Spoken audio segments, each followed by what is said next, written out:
Bienvenue dans ce nouveau reportage. Aujourd'hui, on remonte le temps sur les traces des dinosaures. Salut et bienvenue dans ce nouveau reportage. Aujourd'hui, dans ce nouvel épisode, on va parler paléontologie. Et pour ça, on part à la rencontre de différentes personnes. Donc Xavier Valentin, qui est ingénieur d'études à l'université de Poitiers. Il est préparateur et mouleur de fossiles et président de l'association Palaios. Et on part tout de suite sur les traces des dinosaures. Comme toute une génération, j'ai grandi avec une réelle fascination et un émerveillement en ce qui concerne l'époque des dinosaures. Et par conséquent, une certaine curiosité envers la paléontologie qui étudie cette vie passée. Aujourd'hui, pour mieux comprendre ce qu'est réellement la paléontologie, j'ai contacté Xavier Valentin, ingénieur d'études en paléontologie au laboratoire Palévoprine de l'université de Poitiers. Il a fait de sa passion des dinosaures et des fossiles son métier. En France et à l'étranger, il découvre des vestiges témoins de ce passé si lointain et le partage au grand public, à ses élèves ainsi qu'au monde de la science à travers ses recherches et ses moulages. Il est également président de l'association Palaios qui mène des recherches sur des sites paléontologiques. Et c'est ainsi que je me suis rendue dans le sud de la France pour rencontrer Xavier et son équipe sur un chantier de fouilles paléontologiques. Dans la première partie du reportage, on va s'intéresser à l'extraction des fossiles depuis le chantier de fouilles où je me trouve actuellement dans le sud de la France. Puis dans une seconde partie du reportage, on va s'intéresser à la partie post-extraction de fossiles. Qu'est-ce qu'on fait de ces fossiles dans un laboratoire de paléontologie? Donc là, on va partir sur le site de fouilles. Ouais, c'est ça. On va rejoindre l'équipe qui est déjà en place depuis quelques jours. Le chantier de fouilles où je me situe se trouve dans le département de l'Hérault, dans la commune de Villeveyrac. Et plus précisément dans une mine de bauxite composée de couches fossilifères datant du Crétacé supérieur. Il y a 80 millions d'années, les dinosaures peuplaient notre planète et Villeveyrac était un paysage tropical au climat similaire à la Floride. Sur ce site coulaient différents méandres de rivières et tout un écosystème y vivait, dont différentes espèces de dinosaures tels que l'ankylosaure, le rhabdodon ainsi que des reptiles volants. D'autres animaux évoluaient dans ce cadre, des crocodiles, des tortues d'eau douce, ainsi que différentes espèces de poissons. Ce paysage d'il y a 80 millions d'années était peuplé d'une flore variée dont des espèces qui se rapprochaient de la famille des Fagacées actuelles, parmi lesquelles se trouvent les chênes, les châtaigniers et les hêtres. C'est grâce aux différentes campagnes de fouilles réalisées depuis une vingtaine d'années par les paléontologues que sur ce site la connaissance des espèces et de leur habitat n'a cessé d'évoluer. Le chantier est composé de différents ateliers. L'atelier BTP, qui s'occupe de la partie gros œuvre du chantier, par l'extraction de grosses dalles de roche qui renferment des fossiles datant de plusieurs millions d'années.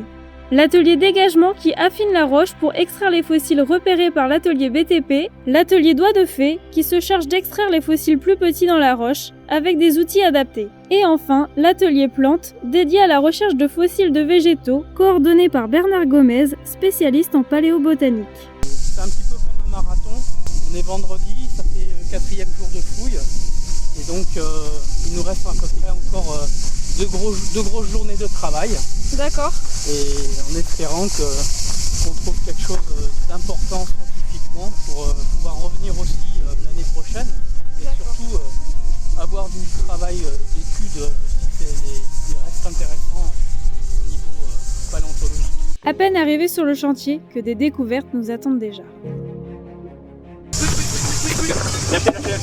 Oh Alors il y a quoi?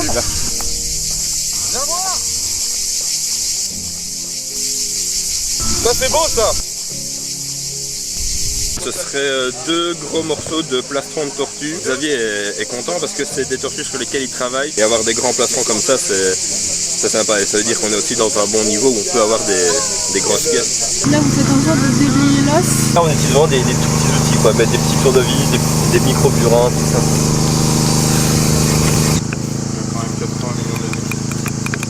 Et on est les premiers à le découvrir, c'est ça qui est beau. Lors des extractions de fossiles dans la roche, il n'est pas rare que celui-ci se sépare en deux roches distinctes. On appelle ça l'empreinte et la contre-empreinte. Pour obtenir l'ensemble du fossile, Xavier extrait la contre-empreinte pour rassembler tous les éléments du fossile. On voit en cassure là, que je vais récupérer, le remettre et puis on aura la plaque ventrale de la tortue complète. On va découper les plaques là. Voilà. Ok. Pour extraire les fossiles. Ça y est, vous avez toute la pièce. Là, la pièce du ventre de la tortue qui est complète. Ah, c'est pas des fouilles au pinceau, c'est vraiment là, on est dans le gros œuvre du bâtiment, là, marteau-piqueur et tout. Ça part comme ça en transport au laboratoire. D'accord. Ça sera dégagé au labo. On donnera un numéro d'inventaire quand on sera arrivé à Poitiers. Après plusieurs heures de recherche, les premiers témoins du passage des dinosaures sur le site font surface. On l'enlève en debout. Puis on les redonne. Et après on recolle une fois sorti, tu vois.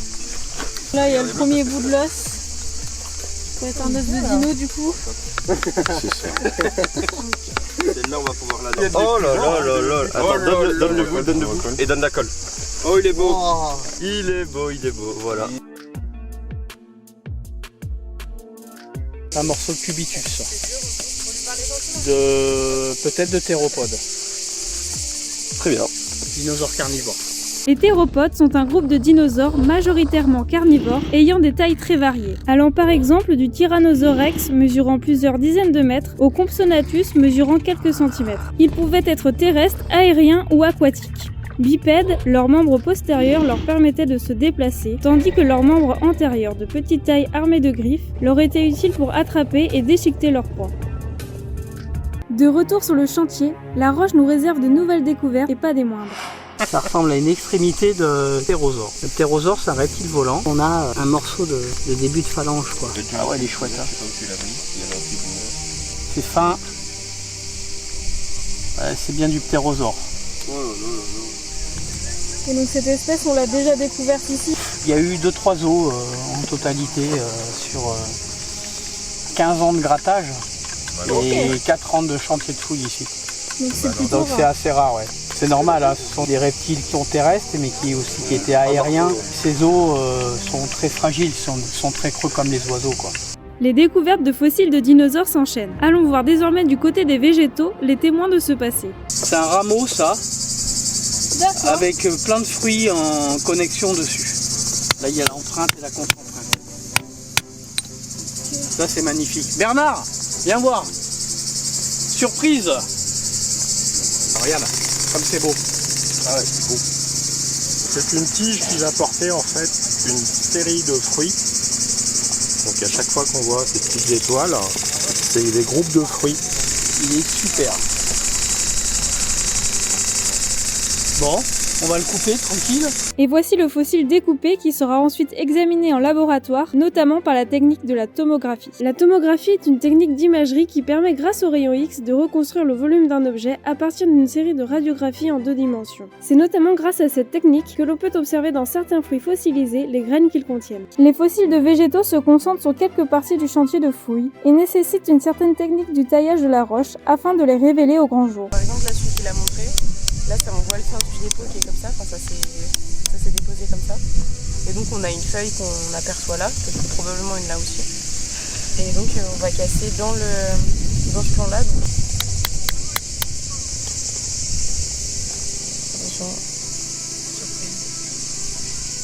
Bonne surprise. Waouh, c'est beau.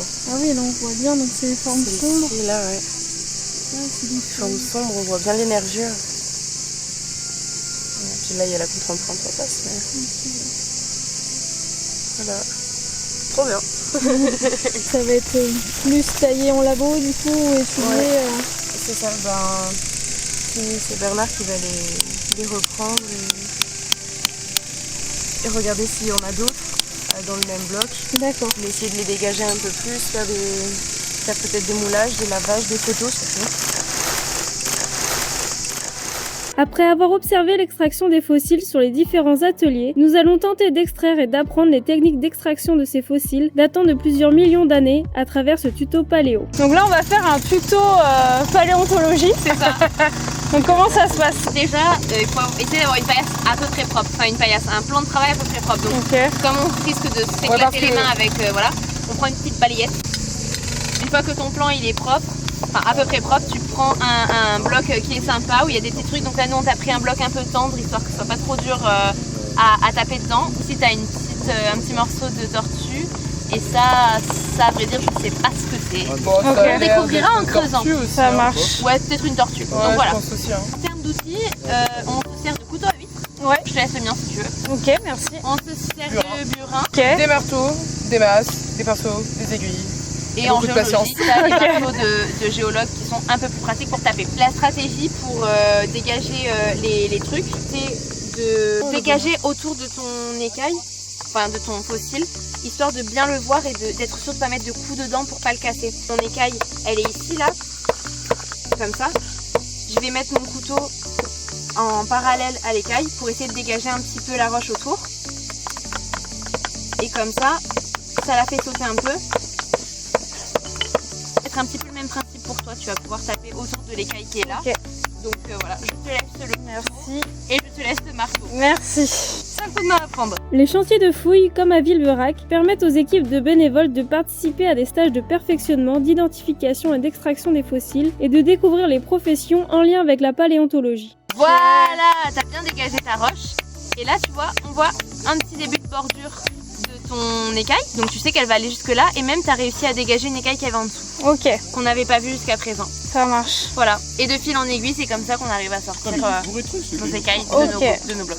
Applaudissements pour Anaïs qui a dégagé sa première. Ça y est. Oui, bravo. Attends, il faut aller toute petite, pas peur. La plupart des bénévoles sur ce chantier sont des étudiants de différentes universités en lien avec la paléontologie et la géologie. Et toi, après ton but, ce serait quoi exactement ? Moi, j'aimerais à l'heure actuelle, c'est faire enseignant-chercheur dans la paléontologie et plus s'associer au climat. Si on arrive à comprendre les changements qui ont eu lieu il y a plusieurs millions d'années, la vitesse avec laquelle ils ont pu se faire, si ça a été plutôt rapide, plutôt lent, et au niveau de la faune et de la flore, ce que ça a eu comme impact. Je pense qu'on peut essayer de comprendre ce qui va nous arriver si on continue comme ça. Dans tous les cas, dans la recherche, c'est bien d'avoir plusieurs disciplines pour varier la recherche tout simplement et aider dans d'autres domaines. Parce que si on n'est que paléoclimatologue, on va faire nous notre recherche, mais on va pas aider les autres, quoi. C'est ça. Donc moi, il y a aussi cet intérêt d'aider les autres. L'enseignement aussi, je trouve ça important. Transmettre aux futurs chercheurs déjà la passion et l'envie de faire de la recherche. C'est la première fois que vous participez à des fouilles ou vous avez déjà fait des fouilles autrement ? Moi, c'est la troisième fois. Troisième fois ? Nous, c'est la Et première. nous, c'est la première, ouais. Ok. C'est dangereux, mais non. non, c'est cool. Franchement, c'est trop bien. Super cool. C'est une ambiance bon enfant, quoi. Ouais, c'est ça, on travaille tous ensemble. Travail d'équipe, on change, il y a plusieurs trucs à faire. Dès qu'on en a marre d'un atelier, hop, on va aller faire des plantes, ou on va dégager des grosses plaques, ou on rechange, on revient, on fait des petites pauses. Enfin, bref, non, franchement, c'est super cool. Après, on peut se permettre de faire ça sur ce chantier, mais tous les chantiers sont pas comme ça. Il y en a certains où il n'y a pas autant d'ateliers. Enfin, là, on a de la chance d'avoir des plantes, des dinos, des petits trucs comme ça, des plus gros blocs, tout ça. Mais il y a certains chantiers où tu as deux pauvres espèces d'animaux ou deux pauvres espèces de végétaux. Et du coup, tu peux moins tourner sur les postes, quoi. C'est un peu plus rébarbatif. Après une belle journée de découverte, l'équipe nous emmène pour une chasse plutôt insolite. On est actuellement en train de rechercher des fragments de coquilles d'œufs de dinosaures. Il faut être très attentif parce que c'est vraiment des tout petits fragments. On va vous en montrer. On a un petit bout. C'est vraiment des trucs tout petits. Voici un fragment d'œuf de coquille de dinosaures que l'on peut découvrir sur le site. La surface de la coquille est composée de petites excroissances qui auraient permis de consolider la coquille. Pourquoi il y a un gisement en particulier ici ? En fait, il n'y a pas que ici, c'est toute une zone, toute une bande comme ça, où il y avait des nouveaux à coquilles de dinosaures, mais il y a des endroits où on ne sait pas aller les chercher, tandis qu'ici, c'est facilement accessible, donc c'est plus facile de venir ici et de chercher. Sinon, sur la tranche, ce qu'on peut voir, c'est comme des petites stries verticales aussi. C'est pas ça ? Les stries présentes sur le fragment sont les petites rayures verticales visibles sur l'épaisseur de la coquille. Si, c'en est une. Ah, cool. Après avoir vu plusieurs modèles de fragments de coquilles, on s'est tous mis à scruter le sol à la recherche d'autres fragments de coquilles d'œufs de dinosaures. Bon bah là, je ne trouve plus rien. J'ai trouvé un fragment, mais là, je ne trouve plus rien. Après, j'ai l'impression que tous les cailloux se ressemblent. Donc, tout pourrait potentiellement un fragment de coquille. C'est pas l'œil. On va aller voir si les autres vont trouver quelque chose. La chasse aux œufs a été bonne ? On est prêt pour Pâques. Ça va. Ouais, toi t'as gagné clairement. Toi je sais pas comment tu fais, tu les ponds.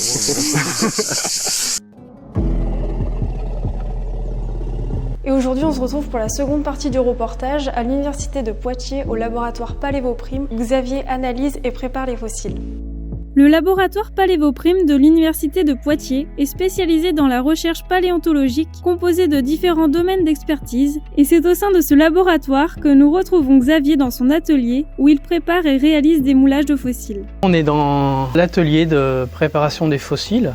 C'est un atelier dont je suis responsable et on fait aussi tout ce qui est moulage de fossiles justement pour le laboratoire. Donc avoir une copie de spécimens pour des expositions, aussi pour les manipulations pédagogiques. Ça permet de ne pas toucher aux fossiles, de le mettre en sécurité et de faire des doubles pour envoyer un chercheur qui veut aussi connaître un petit peu la morphologie. C'est des métiers un petit peu particuliers. On est en début de chaîne, juste avant l'étude en fait. Donc il faut dégager le fossile, mettre en évidence les caractères morphologique de la pièce. On va mettre un numéro d'inventaire avec une encre indélébile et après inventorier dans des tableaux Excel pour justement dans la gestion des collections et de la conservation. Certains fossiles ayant un intérêt scientifique particulier, avant d'être placés en collection, vont être analysés à l'aide de différents outils tels que le tomographe. Là, avec la microtomographie, ce qu'on va faire, on va enregistrer toute une série de radios de notre objet, on va le mettre dans le faisceau et pouvoir voir comment c'est à l'intérieur de la roche. Et peut-être voir des détails. Alors là, c'est la pièce qu'on a trouvée sur le site de Villeveyrac. C'est un rameau avec des fruits. On voit qu'il y a plein d'éléments étoilés. Avec ce morceau, on va essayer de voir qu'est-ce qu'il y a à l'intérieur de ces fruits. Est-ce que c'est des graines, etc. C'est comme un scanner médical, sauf que le patient, il n'est pas fixe, c'est lui qui va tourner dans le faisceau. Le scanner médical, c'est la source et le détecteur qui tournent autour du patient. Voilà, on voit, là, il y en a on voit une graine et on voit même la structure à l'intérieur. Ouais. Là, ils sont orientés. On utilise après un logiciel de 3D pour pouvoir visualiser, traiter les données qui sont reconstruites ici, en segmentant. Donc ça va permettre de discriminer l'objet d'intérêt par rapport, dans ce cas-là, par rapport à la roche. Les nombreux fossiles collectés sur le site de Villeveyrac ont permis de faire avancer la recherche pour mieux comprendre l'évolution de certaines espèces. Là, je vais vous présenter certains fossiles de Villeveyrac et des membres du même groupe, mais à l'actuel, ce qui va permettre de voir, d'imaginer au moins les dimensions du spécimen fossile. Un élément intéressant, c'est qu'on a pu dégager cette superbe mâchoire et qui est la plus complète connue à ce jour en Europe. On constate qu'elle diffère de l'actuelle au moins par sa taille. La taille de la mâchoire pour un spécimen qui fait un petit mètre. Quand on voit cette mâchoire en comparaison, on imagine la taille de l'animal qui vivait à Villeveyrac et qui devait mesurer plus de 2 mètres au bas mot. Donc même avec peu de restes, on est capable de retrouver le taxon qui est présent, mais aussi de distinguer l'espèce fossile par rapport à l'espèce actuelle. Géraldine Garcia, spécialiste des tortues et des coquilles d'œufs de reptiles dont les dinosaures, s'est appuyée notamment sur ses découvertes à Villeveyrac pour enrichir ses recherches. Alors les œufs les plus fréquents que l'on retrouve dans ce bassin, mais que l'on retrouve d'une manière généralisée dans tout le sud de l'Europe à cette période-là. Alors c'est des gros œufs qui sont plutôt sphériques, constitués de petits tubercules comme des petits mamelons. Et ces œufs-là sont attribués à des sauropodes. Là, c'est des choses un peu particulières. Alors je vais vous le montrer parce que ça peut paraître anecdotique pour un scientifique, mais c'est aussi intéressant à montrer pour le grand public. Ça, c'est une coquille normale. Vous avez ici, c'est pour cela que je vous tenais à vous le montrer, parce qu'on en a retrouvé une grande quantité dans le bassin de Villeveyrac-Metz, des coquilles qui sont anormalement épaisses. Donc ce sont des coquilles pathologiques. Lorsque la femelle elle est stressée, alors ça peut être lié à différents stress, des stress pathologiques ou un prédateur qui passe. Elle va maintenir son œuf dans le tractus génital et ça va s'enrober d'autant de couches qu'elle est stressée. Dans les années 70, il y a un collègue qui avait déjà remarqué ces coquilles pathologiques et qui pensait détenir par ces coquilles-là l'extinction des dinosaures. On a fait un gros travail de prospection et de collecte qui nous a permis vraiment de quantifier et ça reste quand même un phénomène qui n'est pas suffisamment généralisé pour le prendre en compte dans la compréhension que l'on peut avoir de la disparition des dinosaures. L'une des découvertes majeures faites à Villeveyrac sont des restes d'une nouvelle espèce d'ankylosaure, le Strutosaurus languedociensis, découvert dans les années 90, qui fait encore aujourd'hui l'objet d'études scientifiques dans différents laboratoires en France et à l'étranger. Le bassin. Donc ça, c'est la pièce, on va dire, maîtresse qui a permis de décrire le nouveau taxon, le Strutosaurus du Languedoc. qui signifie lézard autruche en fait. Ça a une morphologie un peu d'oiseau. Et donc on a retrouvé aussi des vertèbres dorsales. Donc on a une idée un petit peu de l'amplitude thoracique de l'animal et on a un petit animal qui fait à peu près 2,50 m de long. L'ankylosaure, il est recouvert de plaques osseuses. Après, sur les parties des flancs, on a des grandes plaques un petit peu de défense qui devaient être très très coupantes à l'époque. Javier Pereda de l'université de Bilbao travaille justement sur ce dinosaure actuellement. Donc il va compléter un petit peu les nouvelles données qu'on a avec ces découvertes faites en 2010, là, avec le nouveau spécimen. L'étude de l'époque des dinosaures est un domaine de recherche passionnant. À la frontière de l'imaginaire et des sciences, ce passé de notre planète a encore de belles découvertes à nous révéler et continuera de fasciner de nombreuses générations.